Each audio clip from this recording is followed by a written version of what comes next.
తాగటము, పానకం తాగటం అది పండగ అనుకునేస్తాం కదా.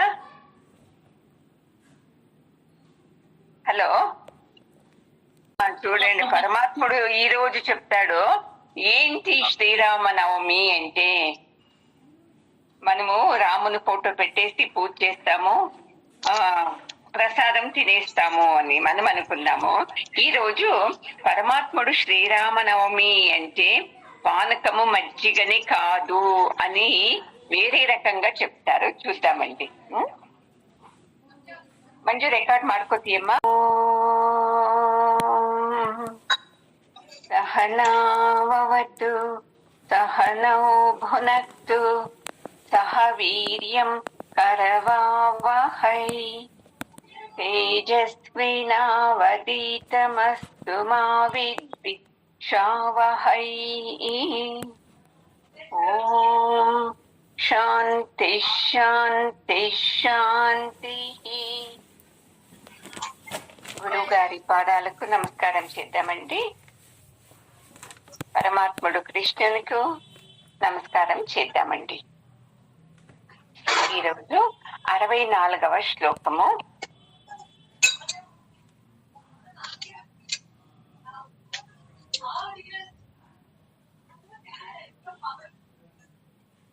రాగద్వేష వియుక్తైస్తు విషయానింద్రియైశ్చరన్ ఆత్మవర్షైర్విధేయాత్మా ప్రసాదమధిగచ్చతి. పరమాత్ముడు చెప్తున్నాడండి, మీరు ప్రసాదం ప్రసాదం పండగప్పుడు ప్రసాదము, పూజ చేస్తే ప్రసాదం అంటున్నారు కదా.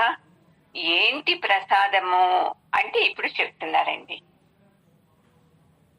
ఎవరైతే ఈ రాగద్వేషాలని త్యజించిస్తాడో, అడిగాడు కదా అర్జునుడు, స్థితప్రజ్ఞుడు ఎలాగుంటాడు అని. అప్పుడు ఒక్కొక్కటి చెప్పుకొచ్చాడు కదా పరమాత్ముడు. అందుకే ఇప్పుడు చెప్తున్నాడు పరమాత్ముడు, ఈ రాగద్వేషాలని వదిలేసి, ఎప్పుడైతే రాగద్వేషాలని వదిలేస్తాడో అప్పుడు తన ఇంద్రియాల మీదట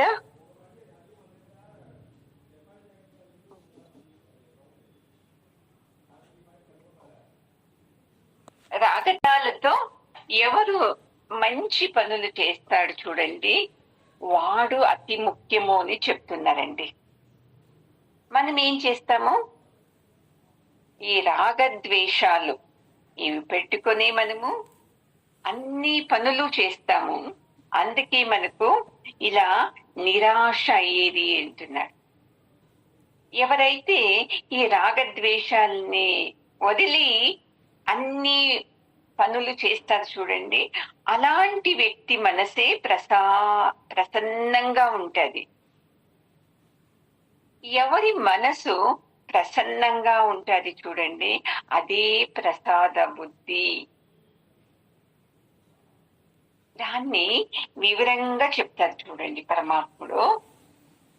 ఎవరైతే ఈ ఆధ్యాత్మంలో నిలబడుకుంటారు, అతనికి ఈ బయట వ్యవహారాలు ఎక్కువ బాధ కలిగించదు. ఎందుకంటే అతను తెలుసు అన్నీను, ప్రతి ఒక్కటి పరమాత్మను ఇచ్చ లేకుండా ఏదీ జరగదు. అన్నీను పరమాత్మని అనుగ్రహంతో, ఆజ్ఞతోనే జరుగుతుంది అని ఎవరు తెలుసుకుంటారో వాళ్లకు ఎక్కువ బాధ కలగదు. ఎవరికైతే ఈ తత్వం తెలియక ప్రతి ఒక్కటి నా ప్రారబ్ధము, నేను చేసినది ఆ ఫలాలకు తగినట్లే ఫలం నాకు లభిస్తుంది అని తెలుసుకోకుండా ఉండే మనలాంటి వాళ్ళం ఏం చేస్తాము, వాళ్ళ నుండి నాకు బాధ, వీళ్ళ నుండి నాకు బాధ, వాళ్ళ నుండి నాకు అనారోగ్యమైంది, వాళ్ళ మాట విని బయటికి వెళ్ళాను, నాకు ఇలా దెబ్బ తగిలింది, ఇలానే వర్తిస్తారు. ఎవరైతే ఈ జ్ఞాని ఉంటాడు చూడండి, అతను ప్రతి ఒక్కటి పరమాత్మని ప్రసాదమే. చెడు జరిగిందా అది పరమాత్మని ప్రసాదమే, మంచి జరిగిందా అది ప్రసాదమే. అని ఇలా స్థిరంగా ఉంటాడు పరమాత్మని తత్వం మీద. అందుకే అతని మనసు ఎప్పుడు ప్రశాంతంగా ఉంటది. ఇప్పుడు మన మనస్సును అంతే ప్రశాంతంగా ఉంటే కోపం వస్తుందా అండి? రాదు. మన మనసు ఎప్పుడు ప్రశాంతంగా ఉండదో కోపం వచ్చేస్తది. చిన్న చిన్న విషయాలకు మనకు కోపం వచ్చేస్తుంది. ఇక్కడ ఈ జ్ఞానికి ఏమంటే సదా పరమాత్మని చింతలోనే ఉంటాడు, అతను నామస్మరణలోనే ఉంటాడు. అందుకే అతను ఎప్పుడూ సమాధానంగా ఉంటాడు. అర్జున, మనలాంటి వాళ్లకు ఎప్పుడు సమాధానం అవుతుంది అంటే, ఓ ఈ సోఫా కొనుక్కుంటే మనకు సమాధానము, ఈ టీవీ కొంటే మనకు సమాధానము, సొంత ఇల్లు ఉంటే సమాధానము, నా కొడుకు పెళ్లి అయితే నాకు సమాధానము, నా కూతురికి ఒక బిడ్డ పుడితే సమాధానము, నా కూతురుకు పని దొరికితే సమాధానము. ఇలా మనకు సమాధానాలు వస్తాయి. ఇవి జరిగితే అవి సమాధానం. ఆ జ్ఞానికి జరిగిన సమాధానమే, జరగకున్నాను సమాధానమే. చూడండి, అతను సదా సంతృప్తిగానే ఉంటాడు. అతనికి తెలిసింది, నాకు కావాల్సింది పరమాత్మనికి బాగా తెలుసు, ఎప్పుడు ఇవ్వాలా అని కూడా తెలుసు పరమాత్మనకు అని నెమ్మదిగా ఉంటాడు. మనకేమి, మనం అనుకున్న వెంటనే పరమాత్ముడు ఇచ్చేయాలి మనకు. లేదు అంటే మనకి ఏమవుతుంది, కోపం వచ్చేస్తుంది. ఎన్ని పూజలు చేస్తున్నాను, ఎన్ని వ్రతాలు చేస్తున్నాను, నాకు ఏమీ ఇంకా పరమాత్ముడు ఇవ్వలేదు కదా అని దుఃఖిస్తూ ఏడుస్తూ ఉంటారు. అలాంటి వాళ్ళ మనసు ఎప్పుడు దుఃఖంగా ఉంటది. దుఃఖంగా ఉన్నప్పుడు ప్రశాంతత దొరకదు.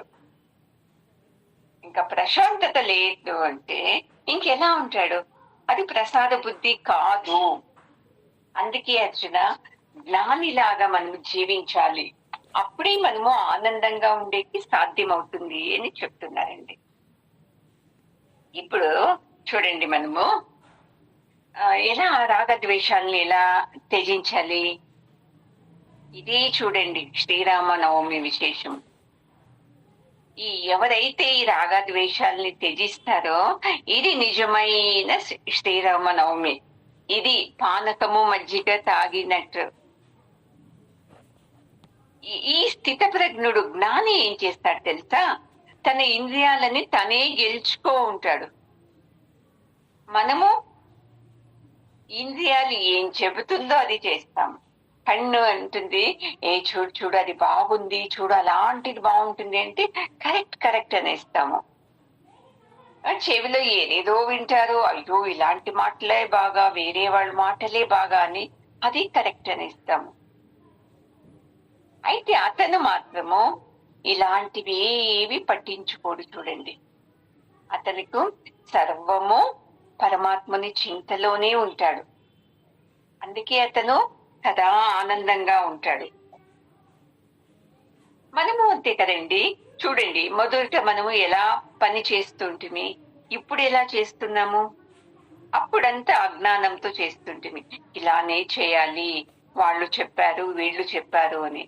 ఇప్పుడు ఈ సత్సంగం వింటూ ఈ జ్ఞానం బలంతో మనం పనులు చేస్తున్నాము. మొదట ఏమి, అయ్యో ఎందుకప్ప ఊరికి సత్సంగమా, అక్కడ తిరుగుతాం ఇక్కడ తిరుగుతాము అక్కడ వెళతాము అని ఉండింది. ఇప్పుడు మనసు అయ్యో ఎన్ని పనులున్నా ఈ సత్సంగం వినాలప్ప అని వస్తది కదా. చూడండి, కారణం ఏం తెలుసా? సత్సంగం వింటూ వింటూ మీ మనసులోనే చేంజ్ అయింది, అది మీ నుండి అయింది. ఈ జ్ఞానం అలా మనను చేంజ్ చేస్తుంది. ఈ జ్ఞానంతో ఉన్నందునే ఆ జ్ఞాని సదా ప్రశాంతంగా ఉంటాడు. మనం అదే అంటున్నాం కదా, ప్రసాదం అంటే దేవస్థానంలో ఇస్తారు కదా తీర్థము, దేవస్థానంలో ఇస్తారు కదా ప్రసాదము, అదేనే ప్రసాదం అని ఇక్కడ పరమాత్ముడు చెప్తున్నాడు. ప్రసన్నమైన మనసే ప్రసాదము, ఇంకేదీ కాదు అని.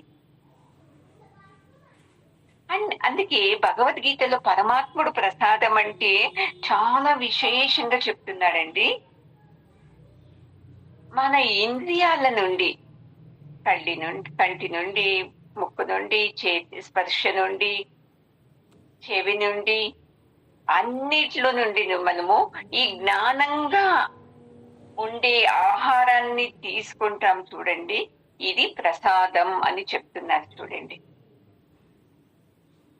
ఎలా అబ్బా, కంటి నుండి ఎలాగా జ్ఞానవంతమైన ఆహారం తీసుకునేది అనిపిస్తుంది కదా. ఇప్పుడు మన కంటితో చూసిందంతా అది కావాలి, అది కావాలి కావాలి అని ఇంతకు ముందు డబ్బు లేకున్నా అప్పు చేసి అన్ని తీసుకొనేస్తా ఉంటుంది కదండి. ఇప్పుడు ఈ జ్ఞానంతో చూసిందంతా ఇది నాకు అనవసరము, అవసరం లేదు, దీని నుండి ఏదో కొద్దిసేపు సంతోషం అంతే, ఎప్పుడూ సంతోషం ఉండదు కదా అని మనం చేంజ్ చేసుకుంటాం చూడండి. ఇదే జ్ఞానంతో ఉండేది ఏంటి? అప్పుడు జైల్లో ఏదేదో పక్కింటి మాటలు, ఎదురింటి మాటలు అవి వింటే సంతోషం అవుతా ఉండింది. ఇప్పుడు వింటారా మీరు? అయ్యో అమ్మా, ఆ మాటలే వద్దు మాకు, వేరే వాళ్ళ నిందలే వద్దు అంటారు. ఇది మంచి ఆహారం. ఇలాగా మన ఇంద్రియాల నుండి మంచి ఆహారం ఎవరు తీసుకుంటారో చూడండి, వాళ్ళు దేవుని గుడికి వెళ్ళకున్నాను వాళ్ళు రోజు ప్రసాదం తీసుకుంటూనే ఉన్నారు అని లెక్క అండి. లేదు అంటే వాళ్ళు చెప్పింది కరెక్ట్, వాళ్ళ సర్లే వీళ్ళు సర్లేదు అంటే ఇది ప్రసాద బుద్ధి కాదు అని చెప్తున్నారండి. ఇప్పుడు జ్ఞాని ఎలాగుంటాడు అని చెప్తారు. రాగద్వేషాలు తీసి అతను తన జీవితాన్ని ప్రారంభిస్తూ ఉంటాడు. ఎలాగా అంటే ఇప్పుడు చూడండి, పాము ఉంటుంది. పాముకి మనం ఏం చేస్తాము, దాన్ని పళ్ళు తీస్తే విషం మన ఏంది కాదు. అలాగా అతను అంటే ఇప్పుడు పాములో ఎట్లా మనము ఆ విషం తీసేస్తే, పళ్ళు తీసేస్తే దాని జతలో ఉండొచ్చో, అలాగే ఈ జ్ఞాని కూడా అంతే, తనలో అత్యంత విషకరమైనవి రాగద్వేషాలే కదండి.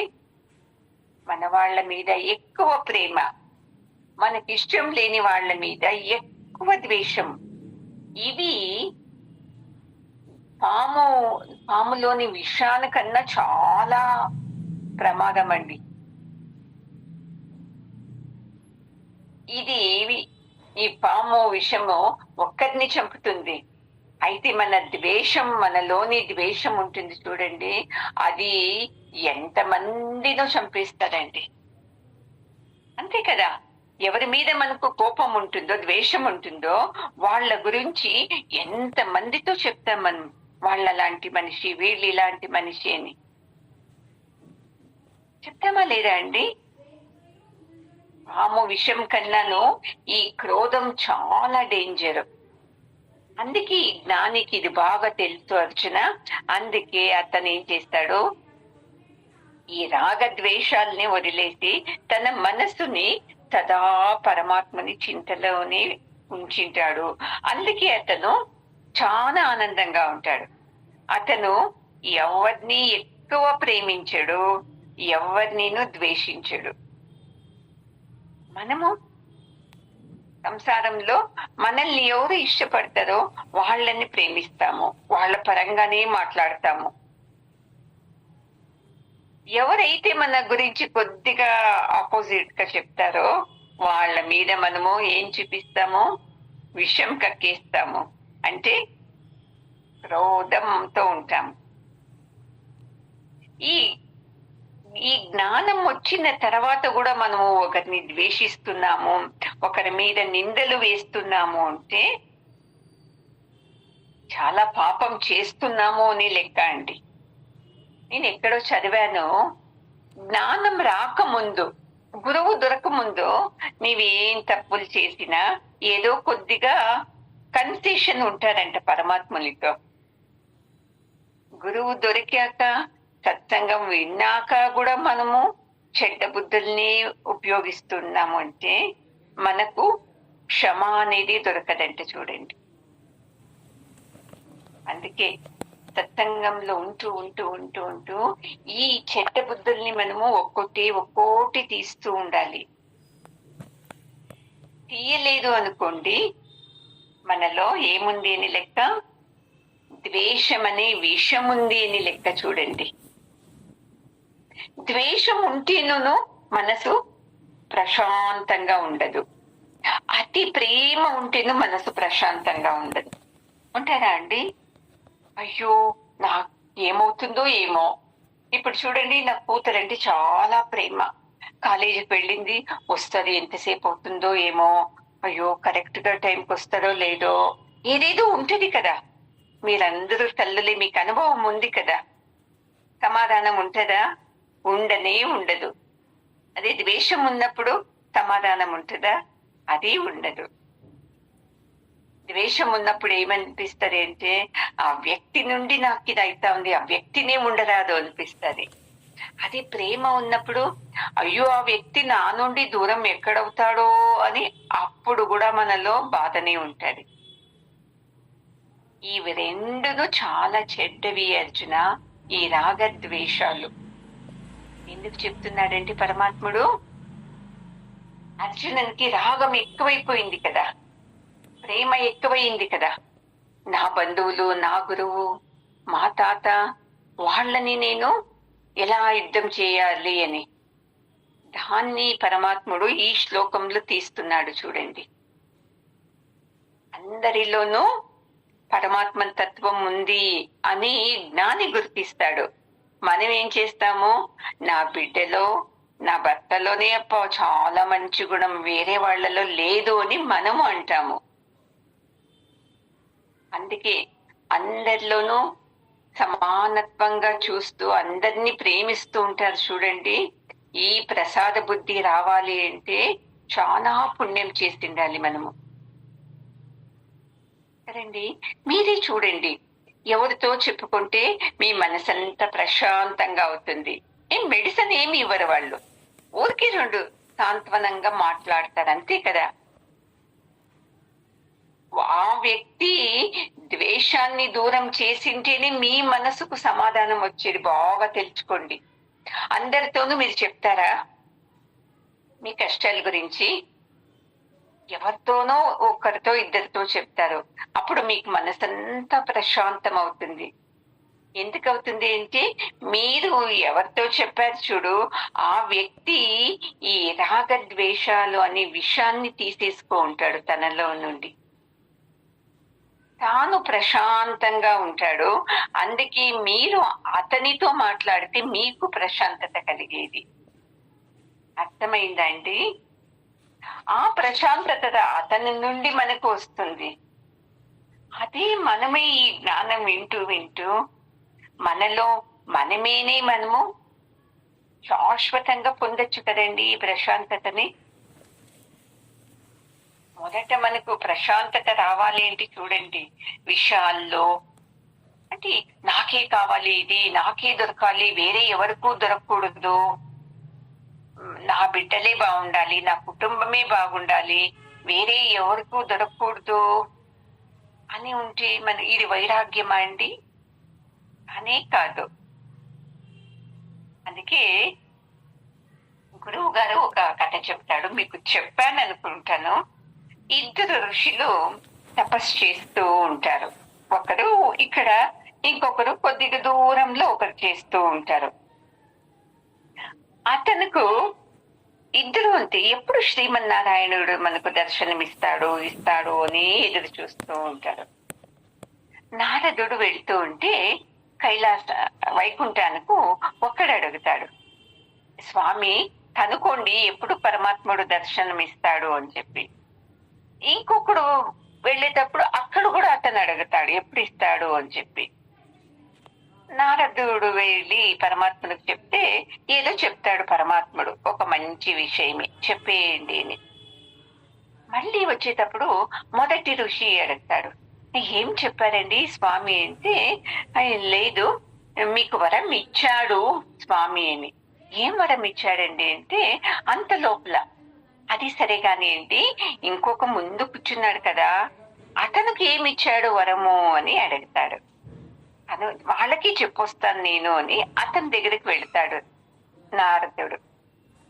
అప్పుడు చెప్తాడు పరమాత్ముడు, చూడు పరమాత్ముడు మీకు ఇలా వరం ఇచ్చాడు, ఏం కావాలి అంటే, సరే సరే కాని ఏం వరం ఇచ్చాడు అని ఇతను కూడా క్యూరియాసిటీతో అడుగుతాడు.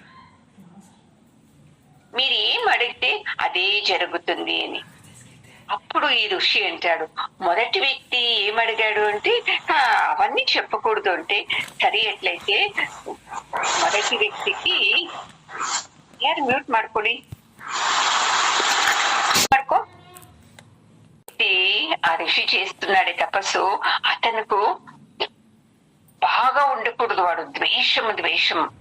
అందుకే ఏం చేయాలంటే, ఇప్పుడు చెప్పాడు పరమాత్ముడు, నువ్వు ఒకటి అడిగితే నీకు 2 దొరుకుతుంది అని. అందుకే ఈ ఋషి ఏమంటాడు, నాది ఒక కన్ను వెళ్ళిపోని అని. అర్థమేంటి? నాది ఒకటి వెళితే ఇంకొకరికి 2 వెళ్ళిపోని అని అర్థం. చూడండి, ఈ ద్వేషాని కోసం తపస్సు చేయాలా? తపస్సు ఎందుకు చేయాలి? మాలో చెడు గుణాలు వెళ్ళినే అని తపస్సు చేయాలి. కానీ నాకన్నా నాది ఒక కన్ను పోతే వానికి 2 కళ్ళలు పోని. చూడండి ఎంత చెడ్డ గుణము. ఇది వాళ్ళలోనే లేదు, తపస్సు చేసే ఋషుల్లోనే లేదండి. సంసారం చేస్తున్నాం చూడండి, మనలోనూ ఇవి నిండుకొని వెళ్ళేసింది. నేను బాగుండాలి, నా భర్త బాగుండాలి, నా భార్య బాగుండాలి, నా బిడ్డలు బాగుండాలి. వేరే వాళ్ళు ఎలాగన్నా ఉండని మనకు అనవసరం. మంచిదా ఇది? మనము ఇలాంటి తపస్సు చేయకూడదు. అందరూ బాగుండాలి అని మనం చేయాల్సిన తపస్సు. అప్పుడు మన మనసు ప్రశాంతంగా ఉంటుంది. అదే ప్రశాంతమైన మనసే నిజమైన ప్రసాదం. చూడండి, ఈ ప్రశాంతత పెట్టుకునే మనసుని ఈ తపస్సు మనం చేయకుండా ఏం చేస్తున్నాము, అక్కడికి వెళితే మంచిది, ఇక్కడికి వెళితే పుణ్యము, అక్కడ కూర్చొని ధ్యానం చేస్తే మంచిది, ఇక్కడ కూర్చొని ధ్యానం చేస్తే మంచిది అని ఇలా వెతుకుతూ ఉన్నాము, వెళుతూనే ఉంటాము. సాధ్యమే ఉండదండి. మీ చంచలమైన మనసుతో ఆ గుడికి వెళితే మంచిదవుతుందేమో, ఇక్కడికి వెళితే మంచిదవుతుందేమో, ఈ ఉపాసన చేస్తే మంచిదవుతుందేమో, ఈ దానం చేస్తే మంచిదవుతుందేమో, ఇలానే మనం ఏం చేస్తున్నామో జన్మ జన్మలలో నుండి చిక్కేసుకునే ఉన్నాము. అందుకే మనకు ఇంకా మోక్షం దొరకలేదు. ఎందుకని చెప్పండి? ఇంకా మనలో రాగద్వేషాలు గట్టిగా నాటుకుంది, బయటకు రావటం లేదు.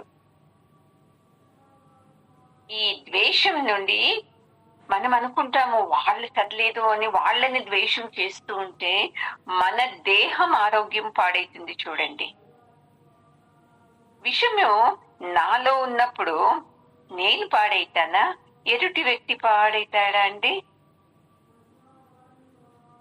కదమ్మా. ద్వేషం అనేదిను విషము. రాగం నాకే దొరకాలి, నా కొడుకు నాలో నాకే ఉండాలి, నా భర్త నాకే ఉండాలి, నా భార్య నాకే ఉండాలి అని ఇది కూడాను మనల్ని పాడు చేస్తుంది. చూడండి, అందుకే అర్జున, ఆ జ్ఞాని ఈ రాగద్వేషాలని వదిలినందుకే అతను సదా ఆనందంగా ఉంటాడు.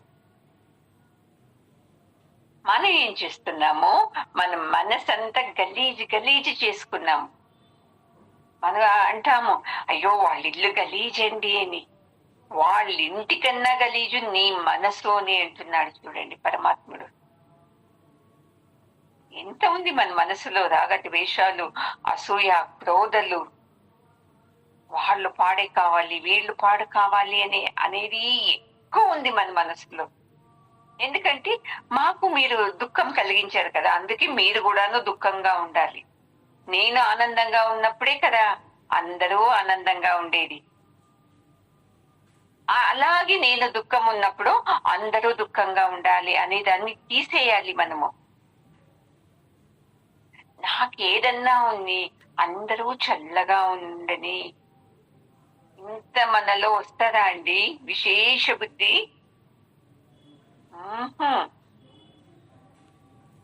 చూడండి, ఎవరైతే ఇలా యోచిస్తారో వాళ్ళు మాత్రమే ఆనందంగా ఉండేకి సాధ్యం అర్జున అని ఎక్కువ మీ మనసులోకి వెళ్ళాలి అని పరమాత్మనిచ్చా.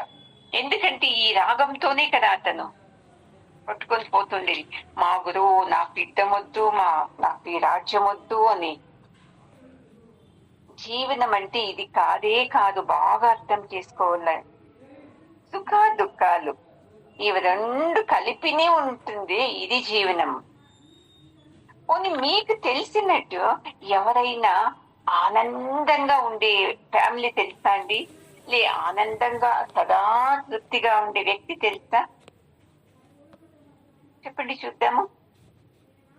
ప్రతి ఒక్కరిలోనూ ఏదో ఒక బాధ ఉండే ఉంటారు చూడండి. ఇది అర్థమైంది అంటే మనము నెమ్మదిగా ఉంటాం. మనకిప్పుడు సమస్యలు ఏం లేవండి. ఏం సమస్య? ఎదుటి వ్యక్తి ఆనందంగా ఉన్నాడే, ఇదే సమస్య చూడండి మనకు. వాళ్ళు బాగున్నారే, వీళ్ళు బాగున్నారే, ఇదే కొట్లాడుతూ ఉంటాం మనం ఎప్పుడూ. హలో, మన సమస్యలు ఏం లేదు మనకు. ఎదుటి వాళ్ళు బాగున్నారే, నాకన్నా బాగున్నారే, నాకన్నా ఆనందంగా ఉన్నారే, ఇదే మనల్ని పాడు చేస్తూ ఉండేది చూడండి. మన మనసుని దీంట్లో నింపాలి. నేను బాగున్నాను, వాళ్ళే కాదు బాగుండేది, నేను బాగున్నాను అని విశాలంగా చూసుకొని రండి. అప్పుడు మనలో ద్వేషం అనేది వెళ్ళిపోతుంది. ఇప్పుడు ద్వేషం ఉన్నందునే మనకు నేను ఇలా ఉన్నానే, వాళ్ళు అలా ఉన్నారే అని. అక్కడ అర్జునుడు అలా యుద్ధం చేస్తున్నాడు. మనము సంసారంలో మీకు బుద్ధి వచ్చినప్పటి నుంచి మనము ఇలా యుద్ధం చేస్తూనే ఉన్నాము. ఈ రాగద్వేషాలు వెళ్లే వరకు మనము ఆనందంగా ఉండటానికి సాధ్యం కాదు అని పరమాత్ముడు చెప్తున్నాడు. అంటే చెప్పినాను, అర్జునుడు ఇలానే చూస్తున్నాడు, ఏదేదో చెప్తున్నాడు కదా అని. అందుకే పరమాత్ముడు చెప్తాడు, ప్రసాదే సర్వ దుఃఖానాం హానిరస్యోపజాయతే ప్రసన్న చేతసో హ్యాషు బుద్ధి పర్యవతిష్ఠతే. చూడు అర్జున, నీవంటున్నావు వాళ్ళెందుకు నా మీద యుద్ధానికి వచ్చారు? వాళ్ళంతా మన బంధువులే కదా, వాళ్ళకి ఎంత ధైర్యము నా మీద యుద్ధానికి రావటానికి అని ఏదేదో చెప్పాడు కదా. అవన్నీ వదిలేసే అర్జున, మనసుని ప్రశాంతంగా పెట్టుకుని యోచించు. అప్పుడు నీలో ఈ ద్వేషము ఉండదు, ఈ క్రోధము ఉండదు, అయ్యో ఈ రాగము ఉండదు. మా వాళ్ళ మీద యుద్ధం చేయాలి అనే రాగము, నా మీద వాళ్ళు యుద్ధానికి వచ్చారా, నేను అలాంటి వాణ్ణా అనే క్రోధము ఉండదు. అప్పుడు మనసు ప్రశాంతంగా ఉంటుంది. అప్పుడు నీ దుఃఖం అంతా నాశనం అవుతుంది. ఎందుకంటే ఎవరు ప్రసన్నంగా ఉంటారో వాళ్లలోనే ఈ జ్ఞానము చాలా దృఢంగా ఉంటుంది. అర్థం చేసుకోండి. మన మనసు గడిబిడిగా ఉన్నప్పుడు సత్సంగం వింటే అర్థం అవుతుందా మనకు? కానే కాదు. ఆ సత్సంగం వినాలి నేను అని కూర్చుంటే అర్థం అవుతుంది. సత్సంగానికి వెళ్ళాలి కదా, వెళ్ళకుంటే ఏమనుకుంటారో అంటే ఈ ఒక్క ముక్క కూడా వెళ్ళదు చూడండి మనసులోకి. అందుకే చెప్పేది, ఈ జ్ఞానము చాలా దృఢంగా కావాలి మన మనసులో. అంటే మనము ఎప్పుడు ప్రశాంతంగా యోచించాలి చూడండి. అప్పుడే మన మనసులోకి ప్రశాంత బుద్ధి వస్తుంది. అప్పుడే మనలో దుఃఖం అంతా వెళ్ళిపోతుంది. మన మనసు ప్రశాంతంగా లేదు అనుకోండి, చిన్న చిన్న విషయాలు మనకు అవి ఎలా కనపడుతుంది, చాలా పెద్దగా కనపడుతుంది. నాకే ఈ సమస్య ఎందుకు రావాలి, నన్నే అందరూ ఎందుకు అనాలి, ఎంత పని చేస్తాను కదా ఇంట్లో, అందరికిన్నా నేనే ఎక్కువ చేస్తాను కదా, నన్నే ఎందుకు అనుకోవాలి ఇంట్లో వాళ్ళందరూ, నన్నే నా మీద ఎందుకు వాళ్ళ కరణ లేదు, ఎన్ని వస్తుంది కదండి. అది కాదు జీవితం అంటే. ఇప్పుడు దేవస్థానాలకు వెళతారు కదండి, ఆ పురోహితుడు మీకు తీర్థం ఇస్తాడు. మీరు ఎంత భక్తితో నమ్మకంతో తీర్థము ప్రసాదము రెండు స్వీకరిస్తారు. అలాగే మీ సంసారంలో ఏదేది సమస్యలు వస్తుంది, సుఖం వస్తుంది, దాని రెండింటినీ మీరు ప్రసాదంగానే తీసుకోవాలి. అప్పుడే చూసుకోండి మీలో సర్వ దుఃఖాలు నాశనం అయ్యేది అని.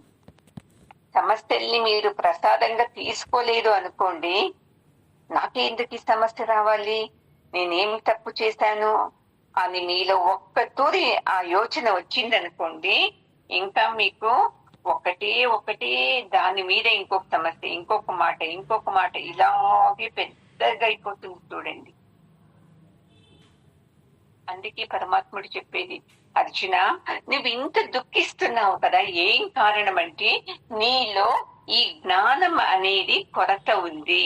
ఎంత బాగా చెప్పేశాడు చూడండి. జ్ఞానం ఉన్నింటే అర్జునుడు అలా మాట్లాడుతున్నా, నాకు యుద్ధం వద్దు, మా గురువు మీద నేను యుద్ధం చేయను, మా తాత మీద యుద్ధం చేయను, నాకు ఈ రాజ్యమే వద్దు, వీళ్ళు భిక్షాటన చేస్తాను, ఎవరన్నా అంటారా అండి? మీ మీద వాళ్లే వచ్చారు, మేము రాజ్యం ఇవ్వము అని. అలాంటప్పుడు రోషంతో మీరు యుద్ధం చేయాలి. మనము అంతే కదండి, సంసారంలో చిన్న మాట వస్తే సరిపోండి, నా మాటే విన్నారు కదా మీరు, అయింది మీరు చెప్పినట్లే, కానీ నేను ఇంట్లోనే ఉండను, నా మాటే గెలవాలి, నేను ఇంట్లో లేకున్నప్పుడు నా విలువ మీకు తెలుస్తుంది అని ఎంత గలాట చేసేస్తాము. ఇది కాదు అని చెప్తారు చూడండి. ఈ జ్ఞానం మీలో దృఢం కావాలి. లేదు అంటే అజ్ఞాని అర్జునుడు ఎలా ఏడుస్తాడో అలా మనము జీవితాంతం ఏడుస్తాము.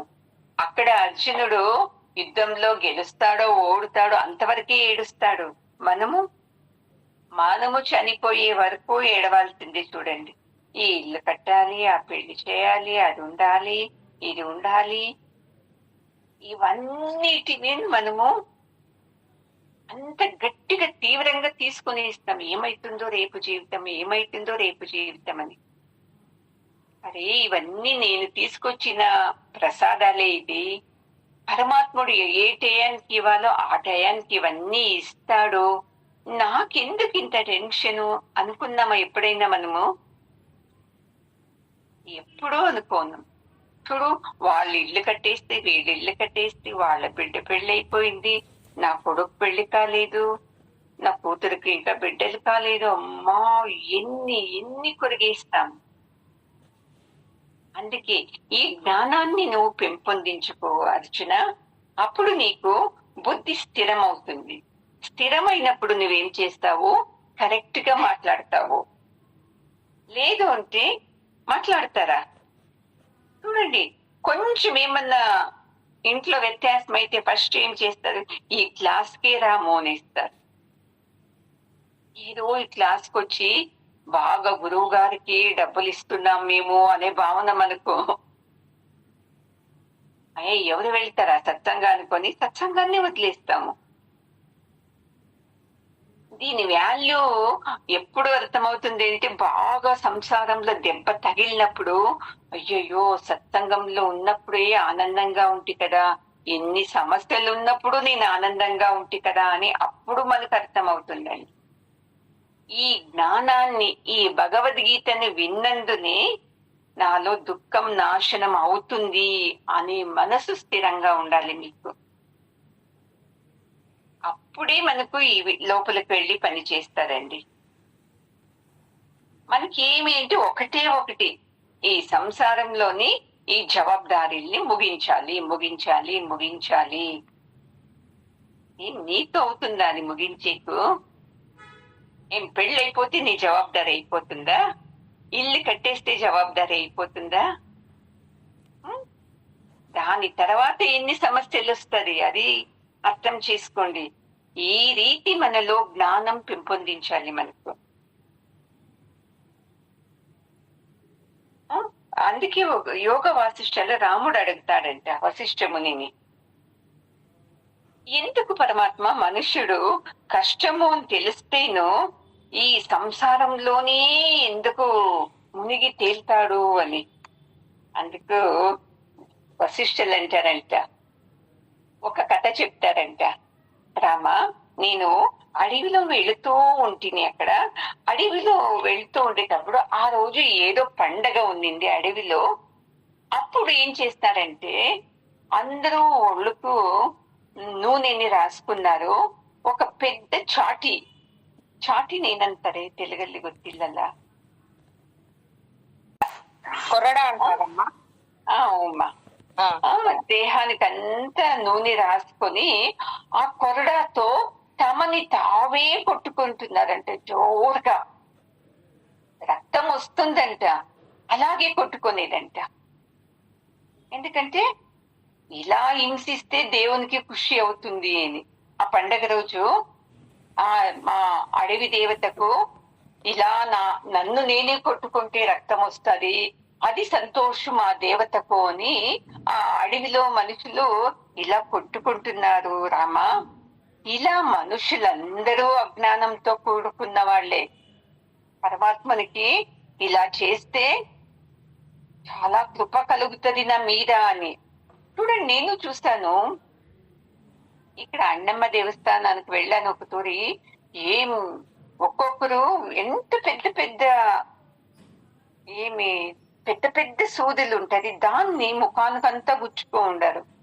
ఎందుకంటే అమ్మవారికి శాంతి కలుగుతుంది, అమ్మకు సంతోషం అవుతుంది అని. అలాగే ఈ సంసారము అంతే రామా. దీంట్లో సుఖం అనేది ఏదో కనబడుతుంది, అబ్బా వచ్చింది అనుకునే లోపల ఈ డబ్బల్ దుఃఖమే ఉంటుంది. అయితే అజ్ఞానం ఉన్నందున ఈ సంసారమే సత్యం అనుకొని ఇలానే వెళతారు అని చెప్తారంట. మనకి ఎప్పుడు జ్ఞానం వస్తుందో అప్పుడే మనకు ఫిక్స్ కావాలి. సంసారంలో సుఖం అనేది ఆ మరీచిక. దాన్ని నేను ఎలా అంటే ఈ జ్ఞానంతో చూస్తే సంసారాన్ని సుఖం కనపడతారు నాకు. లేదప్పా నా కర్మ నా ప్రారబ్ధము అనుకొని చూసి వాళ్ళ నుండి ఇలా వీళ్ళ నుండి ఇలా అంటే నీవు ఎప్పుడు దుఃఖిస్తూనే ఉంటావు అర్జున. జ్ఞానంతో చూసావంటే అవును, యుద్ధం చేసేది నా ధర్మము, నేను క్షత్రియుడు, నేను యుద్ధం చేస్తాను, యుద్ధాన్ని గెలుస్తాను. అధర్మంలో నా గురువు నిలబడుకుంటే ఎంత, మా తాత నిలబడితే ఎంత, నాకు సంబంధం లేదు. అధర్మం మీద ధర్మం నేను ప్రయోగిస్తాను అని నిలబడినప్పుడే అర్జున నీకు శాంతం కలిగేది. లేదు అంటే శాంతం కలగదు అని చెప్తున్నారు చూడండి. అందుకే ఈ రామనవమికి నేను చెప్పేది ఏం తెలుసా, ఎవరైతే సమాధానంగా ఇది నా మంచి కోసము నేను సత్సంగం వింటూ ఉండేది అని ఎవరు సత్సంగం వింటూ జ్ఞానంతో తన బుద్ధిని స్థిరపరచుకుంటాడు చూడండి, ఇది నిజమైన ప్రసాద బుద్ధి. చూడండి, ఆ దేవుడికి వెళ్ళి పారాయణం చేసి ప్రసాదం తీసుకుంటే, తిరుపతికి నడిచొచ్చి ప్రసాదం తీసుకుంటేని ఇది నిజమైన ప్రసాదం కాదండి. ఈ శాస్త్ర చింతనతో మీ బుద్ధి ఎప్పుడైతే స్థిరమైతుందో ఇది నిజమైన ప్రసాదం. చూడండి, ఈ శాస్త్రందే మనం భోంచేయాలి. అట్లంటే భోజనం వద్దని కాదు. ఈ విషయాలని, ఈ జ్ఞానాన్ని బుద్ధికి ఆహారం ఇవ్వాలి. మీరిచ్చే అన్నం అది మీ దేహానికి, మీ బుద్ధికి మీరు ఎలాంటిది ఈ జ్ఞానాన్ని ఇవ్వాలి. చూడండి, అప్పుడే ఆనందంగా ఉండొచ్చు. లేదు అంటే మనం ఏం చేస్తాము, ఇంకా దుఃఖము. వాళ్ళు వాళ్ళు బాగున్నారే, మేము ఇలా ఉన్నామే, వాళ్ళు ఎన్ని తప్పులు చేస్తుండేనో, వాళ్ళు పరమాత్ముడు వాళ్ళకి అన్ని ఇస్తున్నాడు, మేము ఎంత మంచితనంలో ఉన్నా పరమాత్ముడు మాకు దుఃఖం ఇస్తున్నాడు అని ఇలా అజ్ఞానంతో యోచిస్తూనే మనము జీవిస్తూ ఉంటాము. ఈ జ్ఞానం తీసుకోండి. అప్పుడైతే సంసారంలో వచ్చే ప్రతి సమస్యల్ని మనం ఎదిరించవచ్చు. సత్సంగము నా జీవితంలో ఒక భాగం అని మీ ఎంతవరకు రాదో అంతవరకు ఈ జ్ఞానం మీకు వెళ్ళదండి.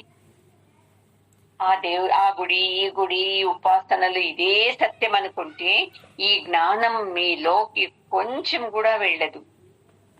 మరి ఆ గుడి వెళ్ళకూడదా, ఈ ఉపాసనలు చేయకూడదా?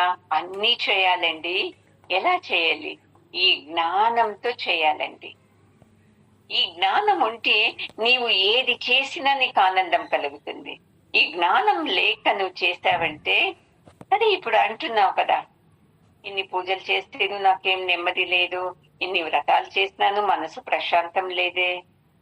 చూడండి, డబ్బు ఉంది, ఇల్లు ఉంది, అన్నీ ఉంది, అయితే మనసు ప్రశాంతతనే లేదు. ఈ మనసు ప్రశాంతత అర్జునునికి ఎలా రావాలి అని పరమాత్ముడు చెప్తున్నాడో, దాన్ని అర్జునుని జతలో మనము అంతే తీవ్రంగా తీసుకొని మనం కూడా ఈ సంసారం అనే యుద్ధంలో గెలవాలండి. ఓం పూర్ణమద పూర్ణమిదం పూర్ణాత్ పూర్ణముదచ్యతే పూర్ణస్య పూర్ణమాదాయ పూర్ణమేవావశిష్యతే. ఓం శాంతి శాంతి శాంతి. హరి ఓం. శ్రీ గురుభ్యో నమః. హరి ఓం. పరమాత్ముడు జగద్గురు కృష్ణుని పాదాలకు నమస్కారం చేద్దామండి. గురువు గారి పాదాలకు నమస్కారం చేద్దామండి.